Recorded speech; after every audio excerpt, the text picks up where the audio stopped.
This is Breaking Down Security, and I am Brian Brake.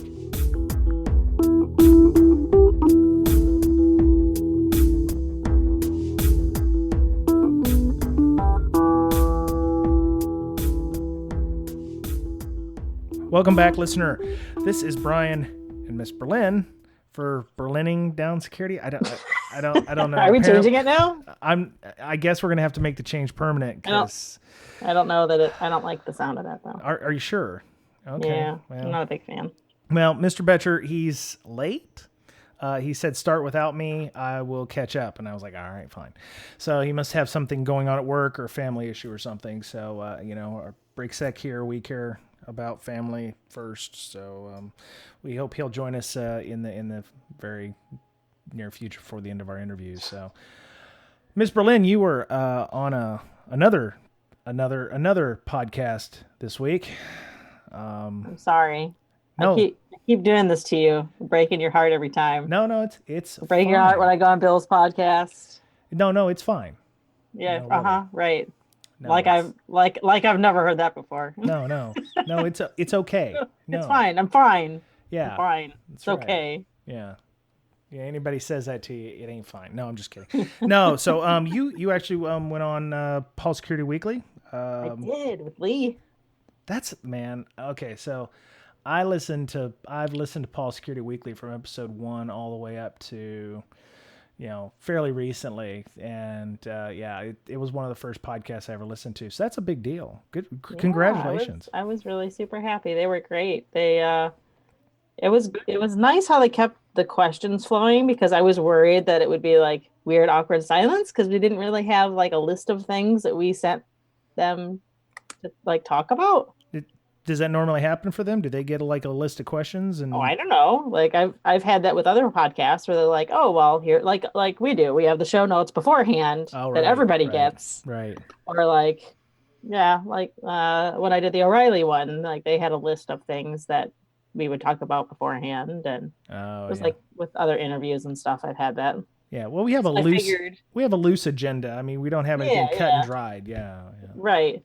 But some of the questions they asked were pretty cool, and I like all the guys that are on there. So it's a good solid. It was a lot of fun. You weren't the only person on there as well. Some weird Canuck guy named Lee Brotherson was on there as well. He made it. Groupie or something. I don't know. Yeah, he follows me around like a little puppy. I don't know what it is. Oh wow. Wow. I hope he doesn't listen to this. He won't listen to this. Mr. Betcher's not on, so he won't listen. I'm gonna get so much shit if he hears that. Yeah. Wow. All right. Well, so I want to get started because our interview this week's in our green room, and he's stuck in the basement putting the lotion on his skin. Or he'll get the hose again. We have a creepy green room. It is a very creepy green room, but so he is a Seattleite like myself. I met him at a quarterly NCC Group meeting in August. He was one of the presenters there, and NCC Group does some really great stuff here in Seattle. They do a quarterly meeting where they get together, and we have speakers and such. And Michael De Libero, am I saying that right? Yep. All right. So he. Not only was his company the venue for the location, but he was also speaking at this event. So, Michael, please thank you for coming on the show. Yeah, thanks for having me. Right on. So, I was really intrigued about your topic. It was called Building an AppSec Team, and when I heard it, I was like, well, a lot of people, I mean, we don't have dedicated AppSec teams. We just have security people that just kind of do everything. And, network security, infrastructure, platform, product security, application security is just kind of, the additional layer of awful cake that, we're eating. That just came right off my head. I don't awful even, cake? The I awful like cake. Yeah. That's, yeah. It's fantastic. It's just a big pile of shit. Anyway, so you put a candle in it. It's and cake. You put a candle in it, right? So why do companies need a dedicated AppSec team? Well, I think it depends on the company, but it's helpful. I guess that's kind of like, why do they need dedicated developers and dedicated system administrators? Right. it's two different skills, in the sense that like with security, we have a bunch of other stuff, right? Infrastructure, product compliance, physical security, Right. and all those other things, and those are all different skill sets. Even like IR, right? Like the IR skill set vastly different than breaking, be that pen testing or whatnot. And so it's just a different skill set, and usually it involves being able to talk to developers, and also managers of those developers to actually explain what's going on, why that needs to happen, instead of just like, hey, there's a really bad bug in library foo, you guys should patch that. That doesn't really tell them anything. So it's being able to talk to them. Now, that doesn't mean that AppSec people have to only do AppSec. I have plenty of people on my team that love to do network pen testing, and some of them kind of like IR for a little bit. So having a dedicated AppSec team is, even if it's one person, it's a good way to be able to talk to the people that are writing code. And more people are writing code these days. As they say, software is eating the world. So that, I guess, in the short of it, is why you need AppSec. So. Okay. A lot of times, do you think the developers are the AppSec team? Or they're trying to push them more to be? To a degree, yes. Yes, to a degree, yes. But part of the problem, not with everybody, or not with every company, right? But in my experience, devs want to do the right thing. They don't always know what the right thing is. And if we're trying to have them do security, performance, scalability, stand up their own infrastructure, and do security correctly, and whatever, keep up with the latest framework, that's a lot of stuff to ask them to do. And so to have them make sure that they know how to break something as well as build it is a really hard task. That's like, I always give the weird analogy of like, you can't, that's why we have proofreaders, right? Or editors. We can write our own stuff, but editing it is really tough. And also, devs really like to build stuff. There's a different mindset breaking it down and destroying it. So you can get testers, I find, more easily to go into AppSec than devs. But is that the gradient? It's like developers become testers who become security people, or do you find that testers actually become devs? Because I mean, the AppSec pipeline's got to come from somewhere. I mean, obviously the best AppSec person would be somebody who actually understands the code, understands the frameworks, and can speak intelligently to other developers. Yeah. I mean, we've all seen different backgrounds for AppSec people. Some of the good ones that I've met have been really, really, really strong software developer engineers and SDETs. I've seen some good devs go into security, but they tend to get tired of the breaking and want to go back to building, which I don't blame them. And so sometimes you'll see those devs that are really into security end up being security developers, right? Where they'll write tools or like help integration or like go sit with a dev team and, like, oh, you need to implement Vault on your system. Let me get check-in rights on your code or whatever. And, go do that for them. Right. So they're being a dev, but they know security stuff. Whereas I've met some really, really good SDETs who've gone into security because AppSec, for the most part, is testing, right? Or, doing some of those kind of things. Okay. So for people like myself, what is a DET? DET? Oh, it's just developer, engineer, and test. Oh, okay. I'm sorry. Yeah. Yep, it's okay. Okay. So your talk wasn't just about building an AppSec team. There was other portions you were talking about, management and business people trying to justify the existence of an AppSec team. Maybe we could go in a little bit about how you would go and talk to management people and get to justify that. Yeah. So there's a few different ways you can approach it. One, if there's a compliance reason to have AppSec. That's always useful. But most of us don't have that luxury. There's also been other places that just give them blank checks. Yeah, we know security is important here. Just go hire as many people as you want. That's, small percentage of companies.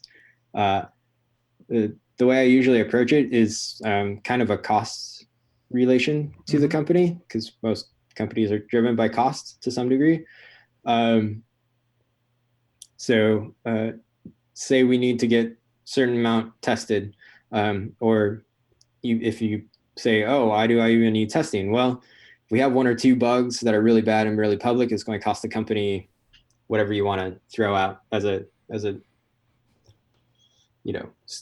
realistic figure. Like, oh, it might cost $100,000 per bug, but we want to be able to, if they question our mathematics on why we came up with $100,000, be able to actually demonstrate where that cost comes from, either reputation cost or the cost it takes for us to patch a bug, or the marketing costs, or all those things combined.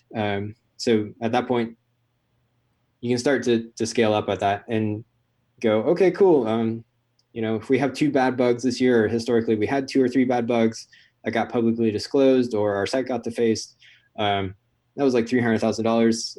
Let me go hire one person, or if I'm not doing just AppSec, let me go hire some consultants to see what they find. Give me $300,000 to go check that out. And once you get that back, you can then start actually using more data and realistic stuff, being like, oh, based on what we found, here's how bad it actually is, right? And this is the risk that we pose, like that security or AppSec has coming to the table for the company. Now it's up to the executives to choose that, to fix it or not, right? You can't just be like, well, here's the risk, bye. Like, tell me, you got to go sit down and explain it to them. But in general, it comes down to how much do they want to spend versus how much do they want to eventually lose. And it might be that they go, $200,000 is nothing to us, and we'd rather, write that off and budget $200,000 loss than having an AppSec person in here. So does the cost of the AppSec team depend on factors like what kind of framework you're using? Because if you're using like the latest, greatest, hottest, I don't know, Golang or whatever the hell they're calling it these days, whatever you young punks are doing, versus something like Java, which has been around forever, does the cost of that person's skill depend on the technology that you've implemented at your company? I think it really depends on who you hire. Oh, okay. I have the expectation when I hire, one, for the people to be low ego, but also wanting to learn. So they even if they don't know Go, if they can show that they can learn it quickly, then I'm fine with it, right? I'd rather train somebody and give them new skills than have somebody come in right away that's perfect for the situation. Right. Okay. I like how you cover some of the actual business communication stuff in here too, because I think a lot of times that gets passed over. Which slide talking is to that? management and all that kind of stuff. Which slide is that? About timeline, 17. 17. Talking to management, about how different people have different timelines, that kind of stuff. Right. No, I do. That was one of the things that impressed me. It was like, okay, so, they think differently, and you're right. Managers are going to think more, strategic. Directors are thinking overall, longer term, 3 to 5 years. Even, individual contributors could, very, very much be day to day or week to week, depending. They're very reactive versus proactive, like a manager or director timelines would be. So that does make sense. This is an excellent presentation. So let me get back to the notes and see. Hiring. Okay, so you said low ego. How do you define that? Is it just, what kind of questions do you ask to find out if somebody has a low ego or if they're just BSing you? That's a So tough tell one. me about yourself. Yeah, tell me Yeah, about yeah. yourself. I'm kind of a big deal on the internet. I have many leather-bound books. So, My office smells of rich yeah, mahogany. how's your ego? No.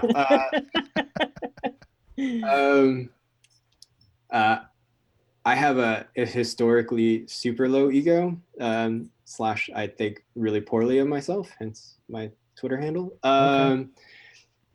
And so I kind of compare them against me, I guess my benchmark. One, I also talk to people that might know them. AppSec's pretty small community, especially in Seattle. So more than a good chance that I might know one or two people that they know. Yeah. But let's see. There, I don't know. You kind of get a vibe from people. One, I might go find something that they say they know, and I might pull it up. Who knows? Maybe they say they know ASM, and I'm not a huge ASM person, but I can probably get somebody on my team that's way better than me at it, and I might be like, hey, go talk to them about this and see how they respond. Or I might see, like, I might either find a bug that they've found or find a language that they don't know and see how they handle being thrown into something that they really don't know. So if they're like obviously a native person who's always been working low level C, C++, ASM, here's some web code. Like, let's talk about that and see how you do. Yeah. Or, oh, you've been just in web dev for the last 5 years. Cool. Let's look at a buffer overflow and talk about that and see how they handle learning something that's completely out of their comfort zone. So you throw a wrench in their works. Yeah. And that will usually, because if they shut down or start trying to make excuses, it's probably a good chance that they probably have a higher ego than if they're just like, I don't know, that's kind of interesting to me. Let's talk about this and talk through it. The answer is not actually, oh, here's the actual answer. Here's how you write a buffer overflow. It's more like, oh, cool. I don't know anything about that. But can you help me walk through it? And like, we start talking through those situations. And I also try and make people uncomfortable. I'm pretty good at that. Sometimes not on purpose, but maybe if they seem very conservative, dropping an F-bomb or two to see how they react. Or, if they seem very straight-laced, going, hey, you want to go get a beer? See what happens. Obviously, if they don't drink, that could make us both really uncomfortable. Right. But security people tend to drink, so kind of assumptions. Either way, we'll just see what happens. Yeah, does that kind of? No, that's great. So, as somebody who is has the lowest ego ever, you will never find anybody with a lower ego than myself. Or well, maybe Miss Berlin. She's So yeah, I think horribly of myself all the time. So. We could have a pity party right now. Yeah, we could. That's right. Second chance prom right here. So you is it necessary for people who are interviewing for AppSec positions to actually know how to write code? Yes and no. I don't.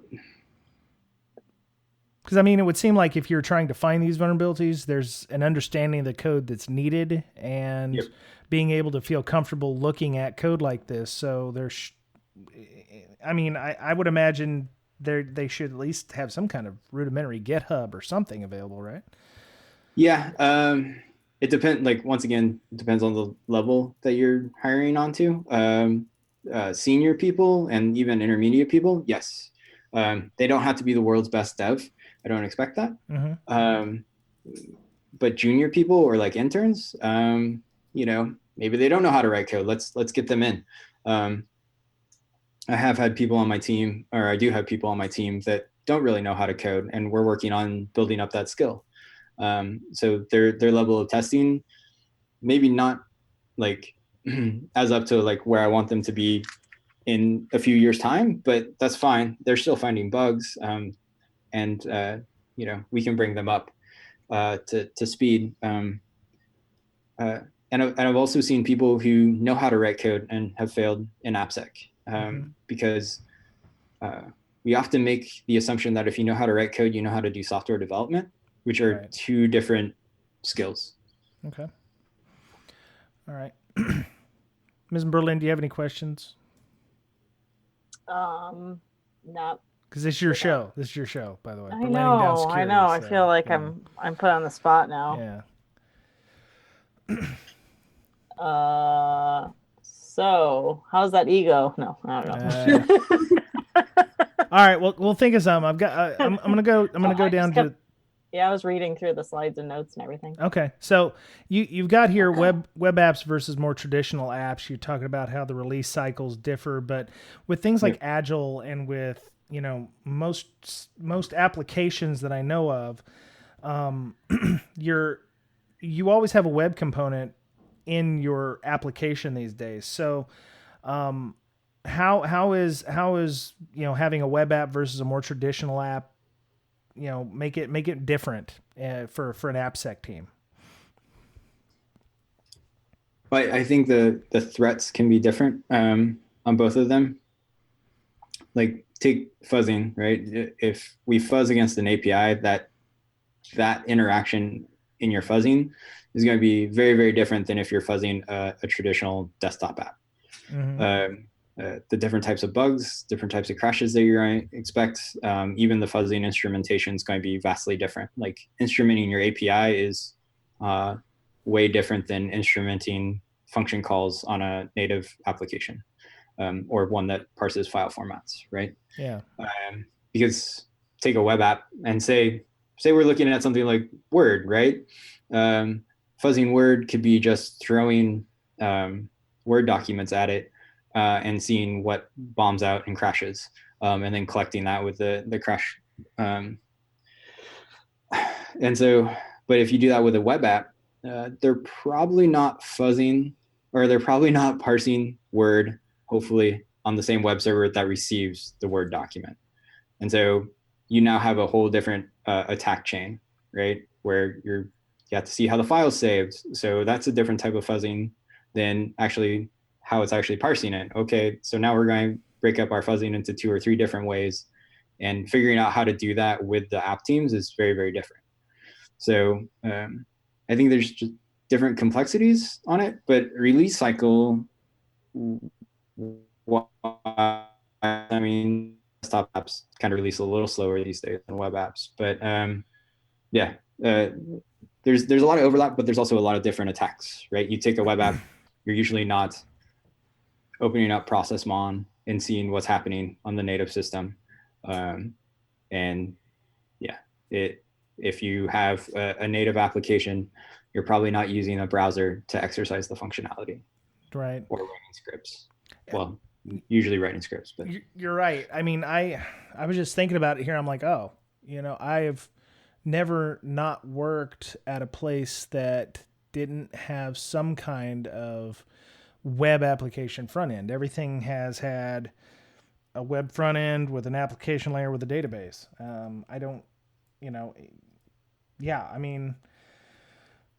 That's interesting. Okay, so is it becoming less of a thing where you've got your traditional apps versus your web apps? In your opinion, are you seeing and hearing of more web apps versus traditional? And is that something that people should be thinking about when they're doing, when they're interviewing for these jobs, to understand that the web apps are going to be more and more, and the traditional apps are less and less? I don't know. If I had a crystal ball, I could give you the answer, but I do think, now that I've been in this industry way too long, cycles repeat itself. Most people now are forgetting about protocol handlers and named pipes and COM objects. More than likely somebody's going to come along in a few years and be like, hey, there's these things called protocol handlers. They do a bunch of really bad stuff. And the old folks will just be like, yes, go look at 2005. Everything old is new. So yes and no. I mean, even look at the app we're using right now for our podcast, Zoom, right? Like, right. It has a desktop component. It might have embedded browser in it, but it has a protocol handler. We click the link and it joins Zoom, and all of a sudden it goes, oh, you have your native application open. Let me launch it. Yep. Well, that's an attack vector. And like, who knows what that protocol handler does and what it could potentially, cause problems with.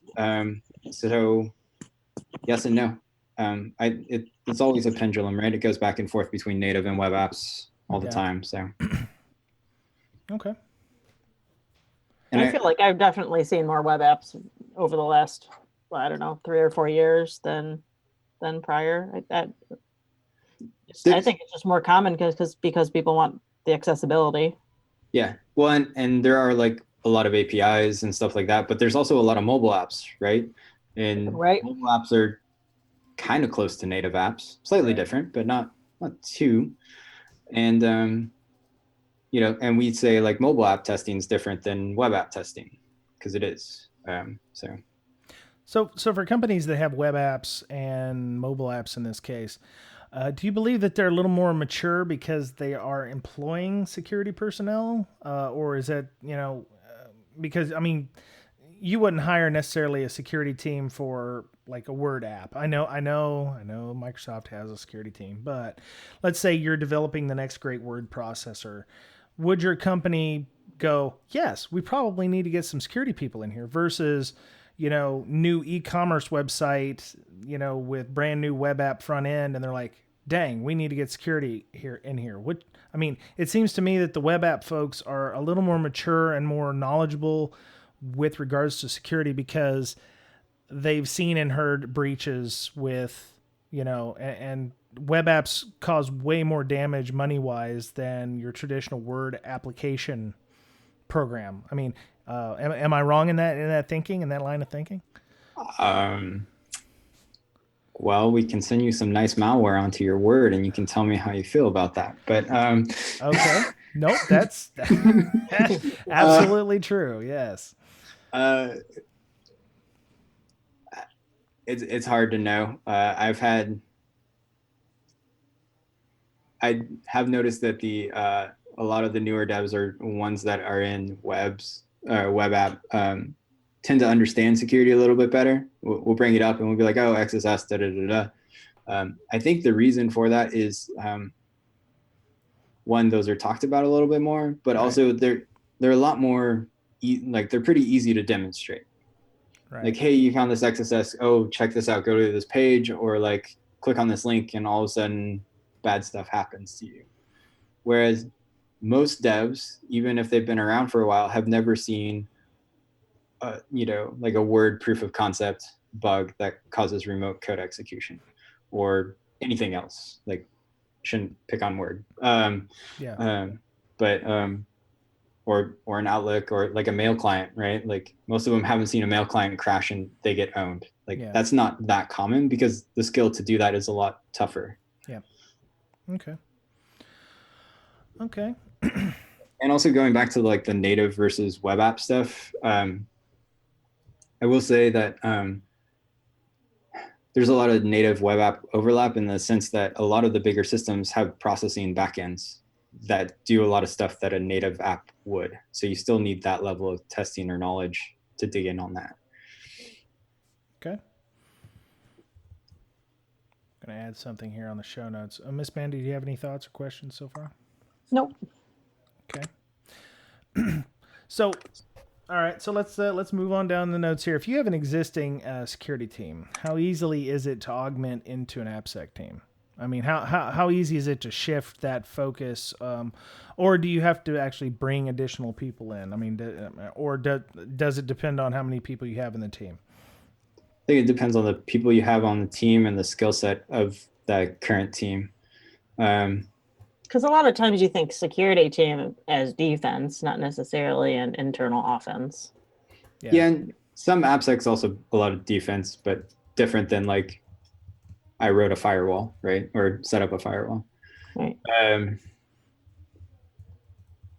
I've seen a lot of security, or not a lot, but I've seen some security teams, right, where they'll be like, yeah, we brought in AppSec. We started to run Nexpo scanning or Qualys or something like that. And that was our AppSec scan, or that was our AppSec program.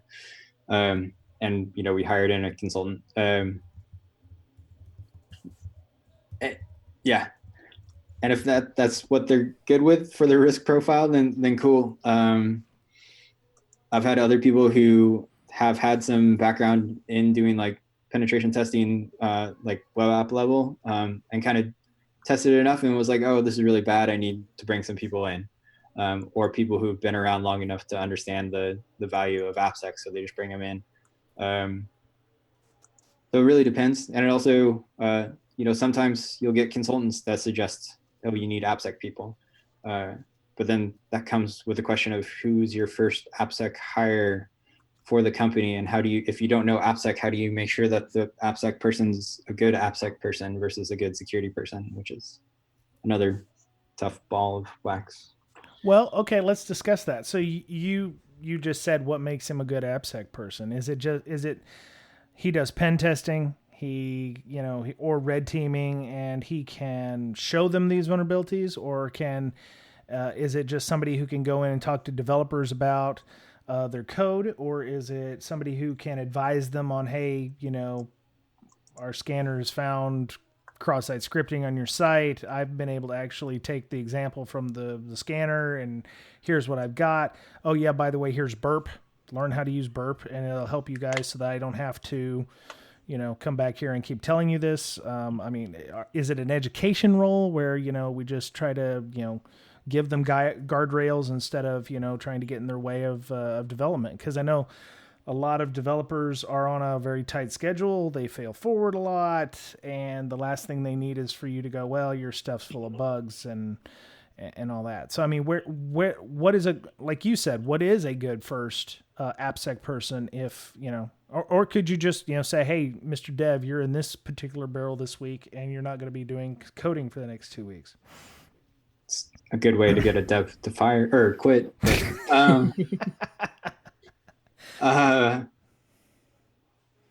I think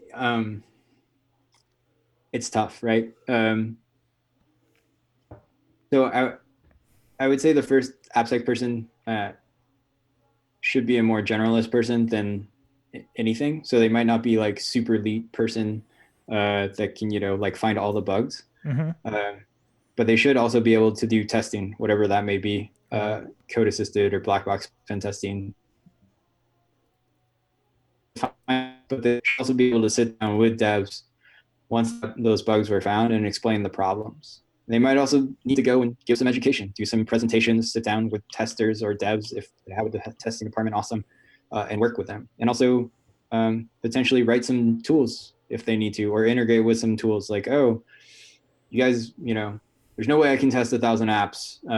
Let's set up Qualys in an automated way so I can, test it regularly and get a feedback and, have a semi-low false positive rate based on, doing a baseline and then comparing the baseline with what the new results are, or something like that. So kind of spans everything, right? So yeah, it's tough. And yeah, sometimes devs don't want to fix the bugs, right? So you either got to figure out how to get them to do that, which is always fun, or, fix it yourself, which is not very scalable, but sometimes is useful, especially in the beginning, because it builds some goodwill, or people realize that like you're not just some person that's trying to tick some boxes. Right.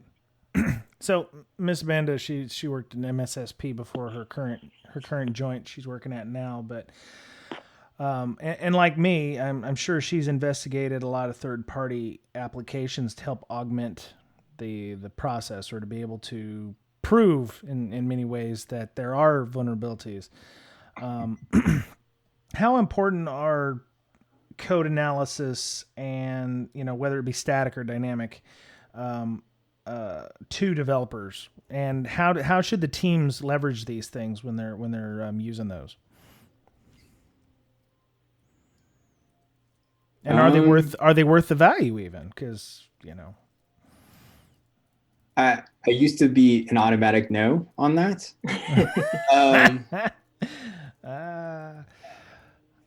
And So my opinion on it, it's changing more and more. I don't think it's a super great tool for devs in general because it tends to be way too noisy. However, I think it can be a very good kind of like an alarm system for the security team, where because there's just the usual setup is 2, 3, up to 10 AppSec people if you're lucky against a few hundred to a few thousand devs, right? Mm-hmm. There's no way you're ever going to see all the code. But having something in there that can alert you on something that could be very problematic and have you go look at it more deeply with somebody skilled, then that could be useful. So yeah, it's kind of where my current belief is at. Ask me in 2 years, it might be different, but okay. Is there anything like major that you've seen that you think helped change your decision on that a little bit that you can think of? I mean, sometimes there's like a big, oh my gosh, now I might, think a little bit different about this, but sometimes it's a gradual, shift in ideas. So it was a gradual shift over the last 2 years of trying to keep up with a company that doubled in size over 2 years and now has something like almost 1,000 devs, and me just being like, well, we're at 9 people. There's no way we can cover all this. And they continue to make the same issue. It would be really nice to have some automatic tool that just alerted me if they use something like unsafe HTML or, whatever. So I could go find that issue because there's no way I can read all the code diffs. There's no way I could read all the check-ins. So maybe like in a smaller, like 5-10 person shop, it might not be that big of a deal, but yeah, I think as you scale, it's a good way to kind of do like a sniff test on the code. And that's kind of where I think bug bounties are going as well. Like I find bug bounties useful in a great way of like alerting me to code I should go audit or,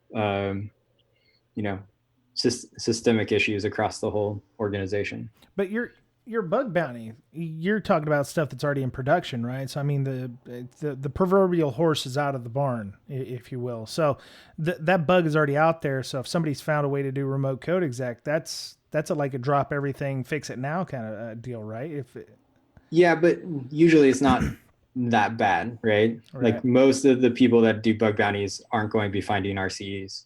That's going to be a very small subset. It's usually going to be like, oh, rate limiting, oh, XSS, oh, I keep seeing reflected XSS across these 2 different code bases. Let me go talk with them to see why they keep doing that. Those types of things. So, and also with web apps nowadays, they release so often, even if it's once a day, compared to 10 years ago. I mean, that's really, really quick. Right. And so there's no way you can even keep up with that. So having, something that alerts you, you might find it, it might be in your email queue, but you might not look into it for 3 or 4 days. And then it's already out there in the wild anyways. So, right.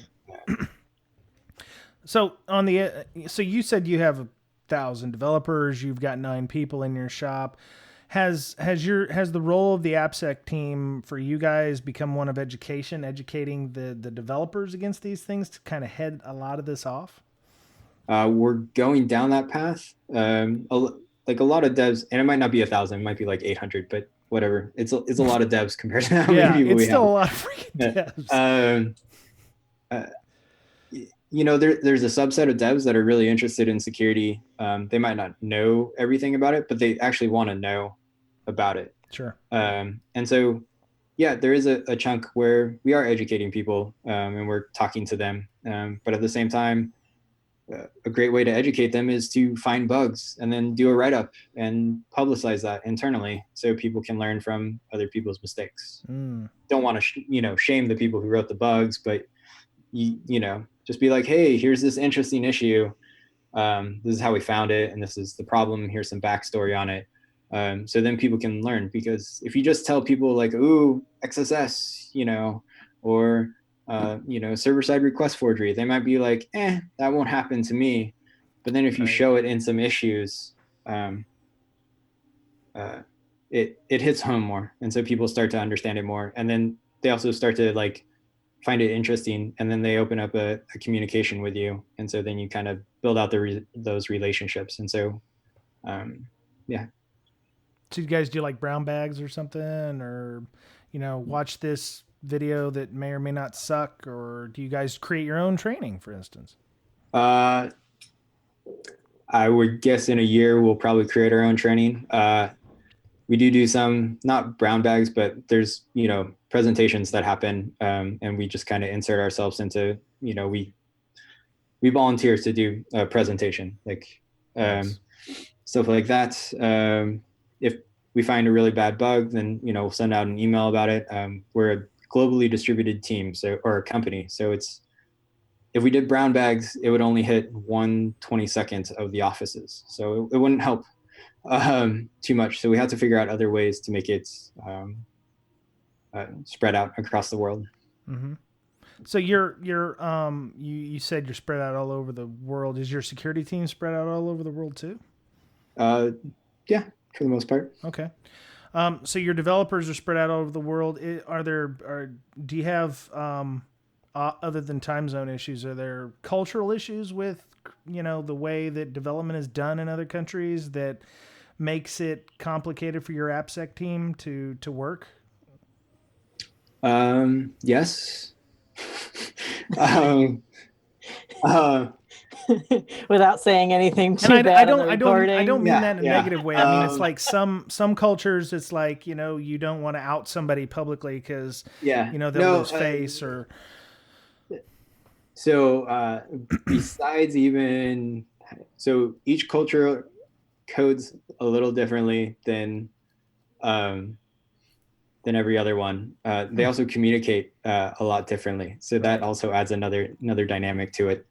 So we have some offices in the Scandinavian countries, and those people are super direct to the point that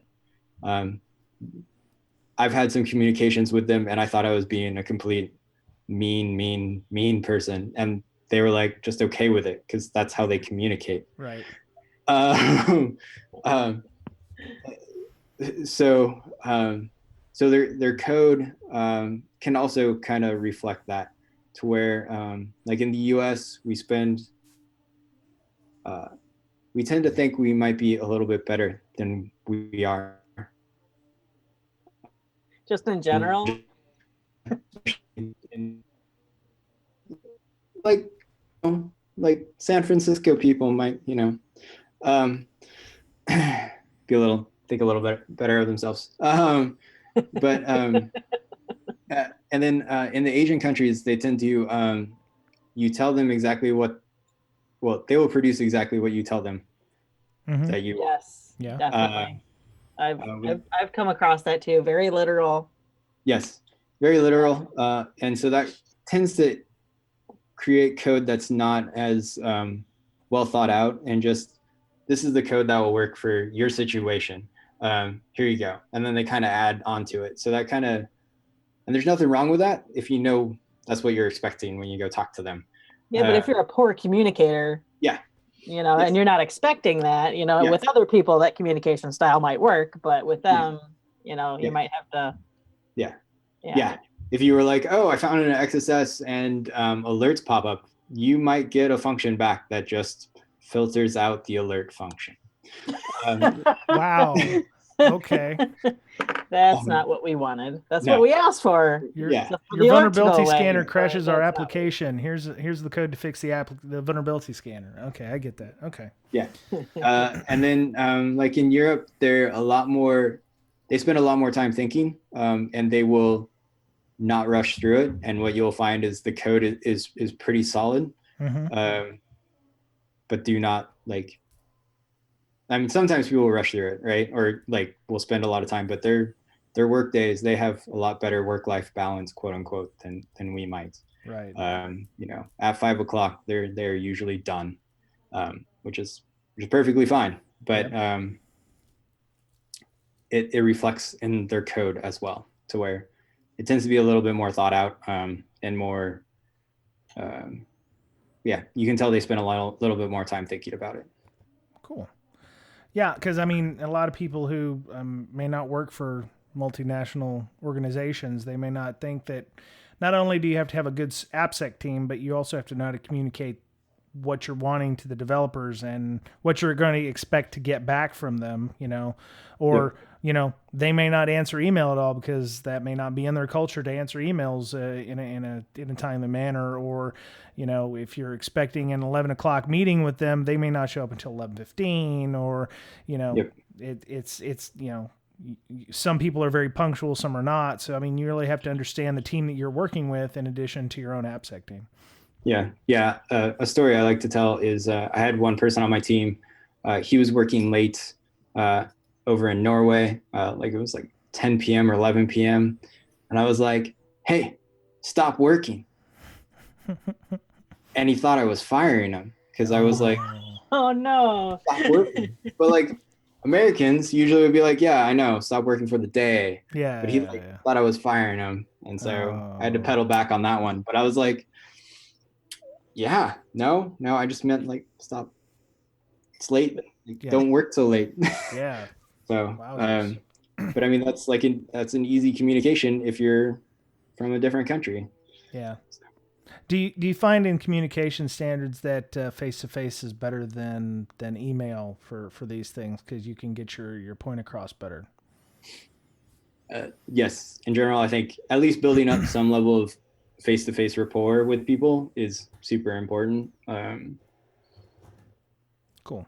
Yeah. All right. Well, Ms. Berlin, I think I'm almost out of questions. Do you have anything you'd like to add or anything you'd like to bring up? No, that was all mine. Okay. Mike, do you have anything you'd like to add? No. Okay. All right. Well, okay. So I was super impressed by this. Can we share your slides? Yep, go for it. Okay, and there's nothing in there that's specific to your organization or anything, because I'd love to share these out with people and give. No, I made it just for that meeting. So okay, excellent. So if somebody is, if somebody's building out an AppSec team, or they need help with that, or they have questions about AppSec in particular, is there somewhere that they can get a hold of you? I mean, I guess you can use Twitter. Wait a minute. You told me before the show you don't actually look at your tweet a lot. I'm saying if somebody DMs me, I'll talk with them. Oh, okay. Yeah, probably the best way. I don't know. I try and stay in the shadows as much as possible, but I'd love to come to Seattle. Yeah. Come to Seattle and find the bearded person drinking lots of coffee. Good luck. Oh, right. That's going to work out real well. It's like InfoSec, man. It's like freaking. I mean, I walk into a like a CSEC East meetup. I'm like, let me see who the InfoSec. There he is. There they are. Yep. Got a beard. Yep. So they kind of look grumpy. The only ones without man buns. Yeah. Wow. Yeah, there's that. Or my email address. They can email me there too. Okay. So on Twitter, you're No Skills, which is with a Z. NOSKILLZ. Yep. Can you share your email, or is that something you want them to find with OSINT?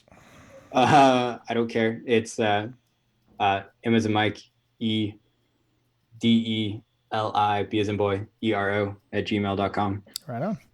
Okay. I might be poking on you there for questions in the near future. So yeah. Ms. Berlin, if people wanted to get a hold of you, how would they go about doing so? At our Slack, which we now have no more signup.team link. I know, I'm sorry. But you can tweet at us and we will send you the link for our Slack. Yeah. It's not my fault. They turned the bot off. I know it's not your fault. They put the bot in retirement, so now I can't get the damn page to work. Everyone was like, "Oh yeah, I can sign up, but it's it doesn't trust the HTTPS." And I'm like, "We're gonna have to make our own custom URL or something." Yeah, I need to find something for that. So I have several URLs, but none that is good for. Yeah. That. Yeah. That's probably our Twitter @InfoSister, INFOSYSTIR. Cool. All right.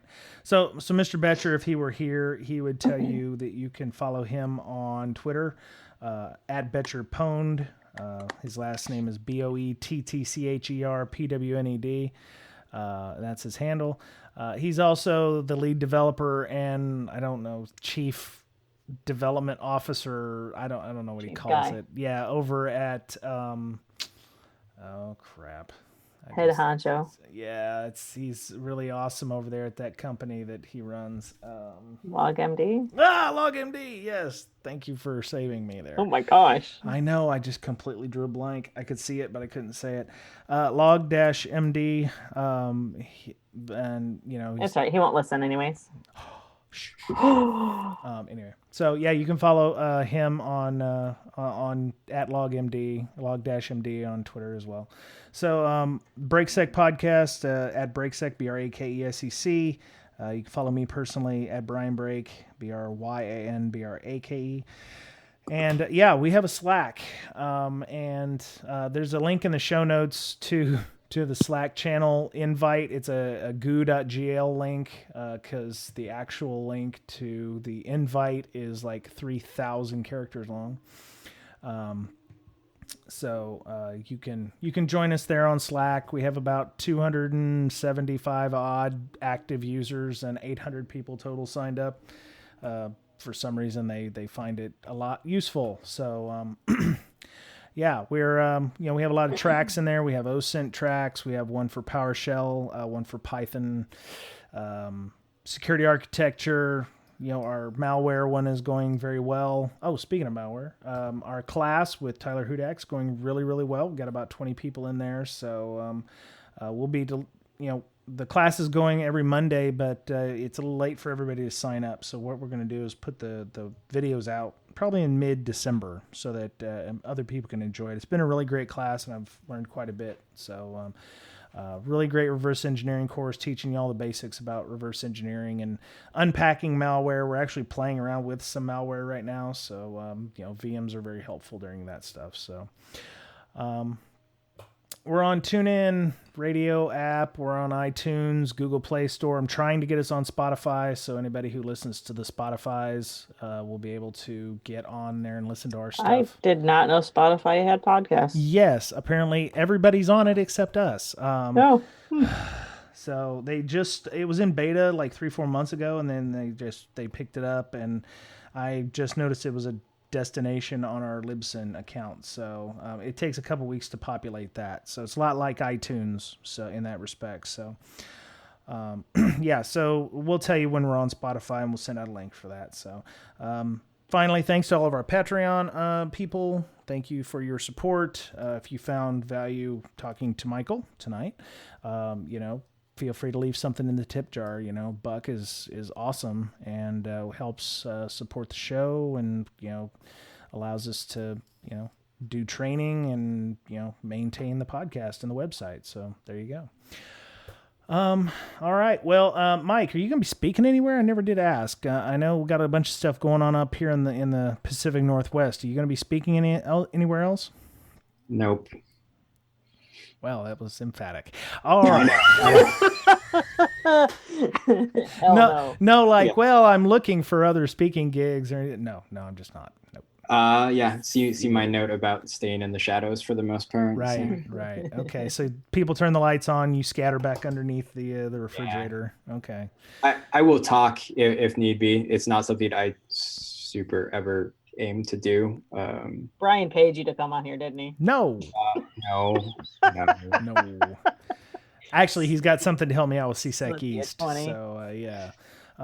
But yeah, well, okay. Well, I mean, you were a really great speaker when you were there. So, I mean, definitely see if you can do something else. You can come back on our show and do some stuff if you want, or, hold some training. We got some training stuff. So, okay. Love to have you on. So, all right. So that was it for Breaking Down Security. We may have something special next week, something that I don't think we've ever done before. We have some user generated audio from Germany. What? Yeah, JB, one of our slackers, went to a SANS course in Germany and managed to Just get recorded the whole SANS course. Gods, no. But he did manage to get audio, I think, with Heather Malik. I don't want to say her last name wrong. She's one of the mobile SANS instructors teaching about mobile testing and stuff. Mahalik, I think is her name. And other people. So I'm going to listen to the audio this week, and then we'll put it out next week. But he's got some really interesting audio from some of the SANS instructors. So we'll probably put that out next week. So, awesome. And then we'll probably be off for the Thanksgiving holiday. So. Good idea. That was it for Breaking Down Security. Like I said, have a great week. Be nice to one another, please. And we will talk to you again soon. Bye.